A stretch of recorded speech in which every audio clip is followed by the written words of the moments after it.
Welcome to Zhangye Danxia National Park here in Gansu Province in China. I'm going to be exploring this amazing mountainous region here, which is also known as the Rainbow Mountains, or for some of the traditional people or local people, Painted Mountains. This place is absolutely stunning. I'm going to show you all of the different viewpoints and give you a little bit of history and a bit of background about how these mountains have become so beautiful. So, let's get into it.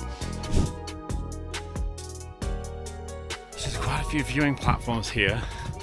This is the first one, apparently the biggest one.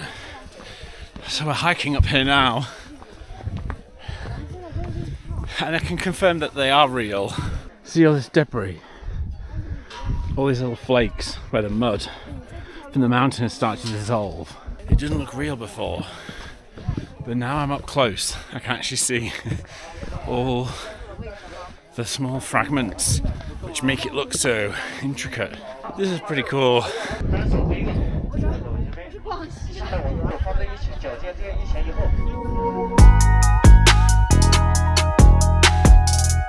So a little bit of information about these mountains and how they formed. These formations were created over 24 million years through layers of red sandstone and mineral deposits that have been pushed up over time by the tectonic plate movements and sculpted by the wind and rain.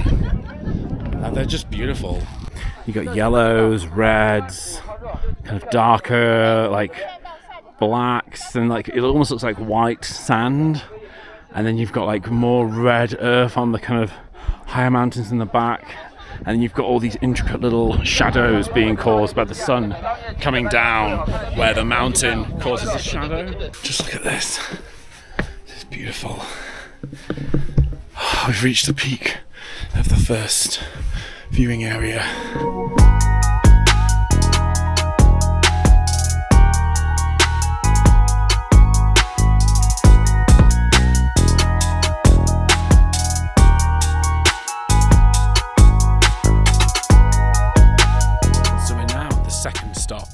Here where there's multiple viewing platforms again, and the colours that you can see in the mountains behind me. Let me explain a little bit of how they come about. The iron oxide is what causes the red and yellow in the mountains, and the chlorite is what causes the green colour.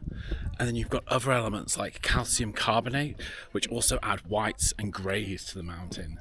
And that's what really gives it such unique and diverse colours. So beautiful. According to our guide Amanda, the best stop here at this national park is stop number 3, which is coming up next. That's where you're going to get the best colour of the mountains. So let's see.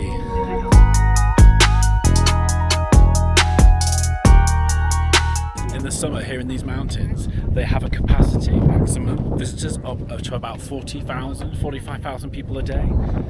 So it's so busy. We're very lucky today because we're here in end of April and it's not too busy. It's nice and sunny. It's a little bit windy, so it's cool as well. But yeah, if you're here when it's at its peak busyness, I can't even imagine. I'd imagine like all these platforms are full of people. Everyone's waiting for buses. So yeah, if you're going to come in the peak season, make sure you get your ticket, because if you don't, you might not be able to get in, because she was saying some people actually weren't allowed in here because they'd hit the maximum capacity of that day.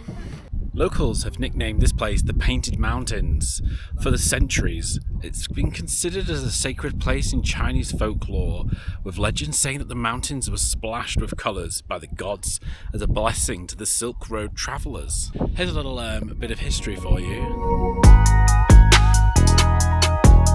So some of my Chinese viewers might actually recognise the building behind me here. This is the noodle shop, which is from the movie A Woman, a Gun and a Noodle Shop. This noodle shop behind me was built here in these mountains, and even though my guide tells me that the movie itself wasn't that popular itself, maybe for the acting or the storytelling, but what really captured the heart of the Chinese people was the scenery and how dramatic and moving it was seeing these colourful mountains in the movie. And that's what's helped to really propel this area in China as a tourist destination, and to drive so many people to come here and visit and experience these beautiful colourful mountains themselves in this really serene and just mesmerizing setting.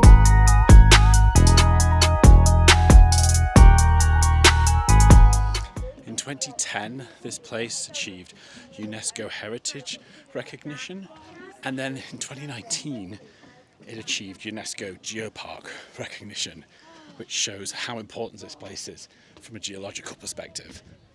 And you can see why.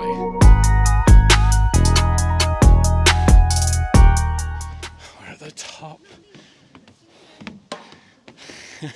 Behind me is one of Asia's most stunning wonders, as listed by National Geographic. You can even get hot air balloons over this amazing mountainscape. I mean, just look at it. It's absolutely... I know I keep saying it's gorgeous, and I know I say wow a lot, but this is definitely a highlight of the trip.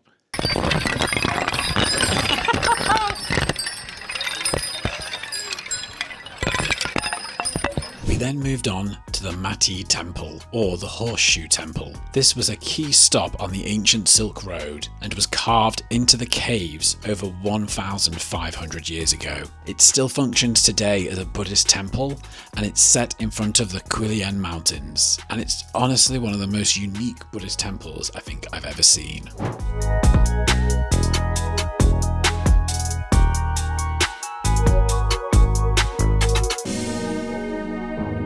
We're heading up. Okay. Thank you. That is cool. It's very, very tight. Okay, I'm climbing up further.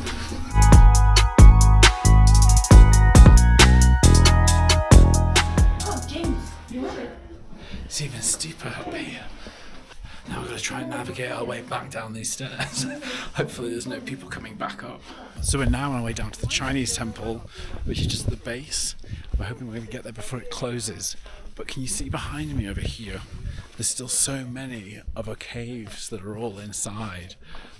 Grottoes that are all here carved inside. So many of them.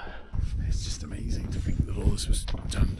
Like, it just blows my mind that all this is here in China. So many people don't realise there's all this here, all this history, all this culture. You've got to come and see it.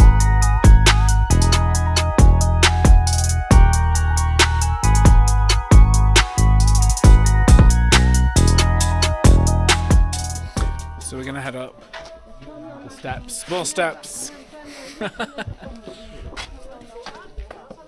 So we're here now on the fourth and final stop of this geopark, and another gorgeous mountain right behind me with beautiful yellows, reds, the black of the mountain as well, also with like little bits of white sand. It's absolutely gorgeous.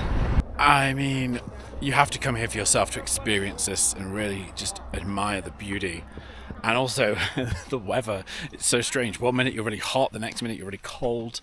So it's just such a beautiful place. You need to come and visit it. And that's the end of the video. Thank you for watching, as always.